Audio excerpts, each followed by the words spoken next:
এটি হচ্ছে ঢাকার হযরত শাহজালাল আন্তর্জাতিক বিমানবন্দরের তৃতীয় টার্মিনাল।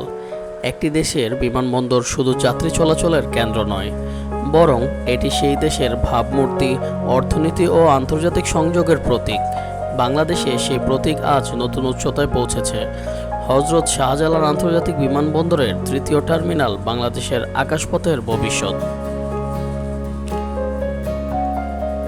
1980 সালে নির্মিত শাহজালাল আন্তর্জাতিক বিমানবন্দর অল্প যাত্রীচাপ সামাল দিতে পারত, কিন্তু সময়ের সাথে সাথে দেশের অর্থনীতি, প্রবাসী সংখ্যা, পর্যটন ও বাণিজ্য বেড়ে যায় কয়েক গুণ। বিদ্যমান টার্মিনালগুলো যাত্রীদের আরাম ও গতি নিশ্চিত করতে ব্যর্থ হচ্ছিল। এই চাহিদা থেকেই তৃতীয় টার্মিনালের পরিকল্পনা। 2017 সালে একনেক সভায় অনুমোদন পায় টার্মিনাল 3 নির্মাণ প্রকল্প। জাপান ইন্টারন্যাশনাল কোঅপারেশন এজেন্সি জাইকার অর্থায়নে শুরু হয় কাজ।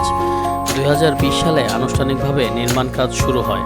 অবশেষে প্রায় 21,000 কোটি টাকার এই প্রকল্প বাংলাদেশকে দিয়েছে একটি বিশ্বমানের টার্মিনাল। তৃতীয় টার্মিনালের নকশা তৈরি করেছেন জাপানের বিখ্যাত আর্কিটেক্ট রোহানি নাকানো। এখানে একসাথে কাজ করবে কাঁচ, ইস্পাত ও আধুনিক লাইটিং ডিজাইন। টার্মিনাল ভবনটি তৈরি করা হয়েছে যাত্রীদের আরাম, নিরাপত্তা ও দ্রুত সেবা নিশ্চিত করার জন্য। পুরো টার্মিনাল তৈরি করা হয়েছে স্মার্ট এয়ারপোর্ট ধারণা নিয়ে। 6,30,000 বর্গমিটার আয়তনের এই ভবন দক্ষিণ এশিয়ার অন্যতম বড় টার্মিনাল। এই তৃতীয় টার্মিনাল একসাথে 37 মিলিয়ন যাত্রী সেবা পাবেন। এখানে রয়েছে 115টি চেক ইন কাউন্টার, 64টি ইমিগ্রেশন ডেস্ক, 16টি ব্যাগেজ বেল্ট, 26টি বোর্ডিং ব্রিজ, অত্যাধুনিক ভিআইপি ও ভিভিআইপি জোন।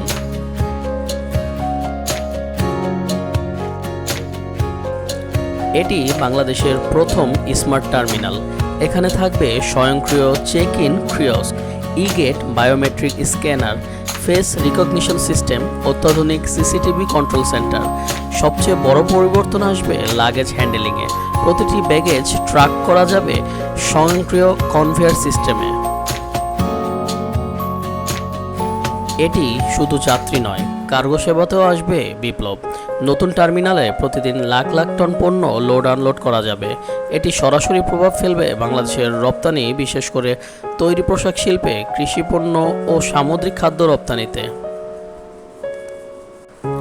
এই টার্মিনাল তৈরি হয়েছে আন্তর্জাতিক সিভিল এভিয়েশনের অর্গানাইজেশনের সব স্ট্যান্ডার্ড মেনে। ফলে বিশ্বের যে কোনো প্রান্ত থেকে আসা যাত্রীরা পাবেন একই মানের সেবা। বড় প্রকল্প যেমন হয়, এখানেও ছিল নানা চ্যালেঞ্জ। ভূমি উন্নয়ন, যন্ত্রপাতি, আমদানি, মহামারী ও বৈশ্বিক অর্থনৈতিক সংকট সবকিছু মোকাবেলা করেই কাজ এগিয়েছে।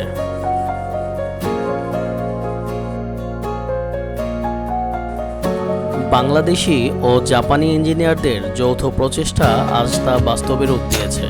তৃতীয় টার্মিনাল এর সাথে ভবিষ্যতে যুক্ত হবে মেট্রো রেল, এলিভেটেড এক্সপ্রেসওয়ে এবং নতুন রানওয়ে।